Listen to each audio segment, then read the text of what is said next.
going to learn how to integrate Mailchimp with WordPress.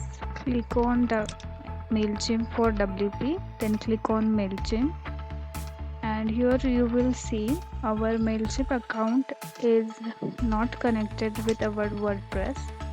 So let's connect this. Click on get your API key here link, and you will be redirected to your Mailchimp. Now you can select plan.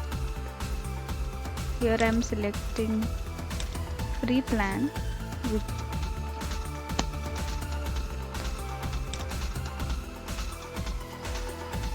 Now enter your details like name, business name, etc.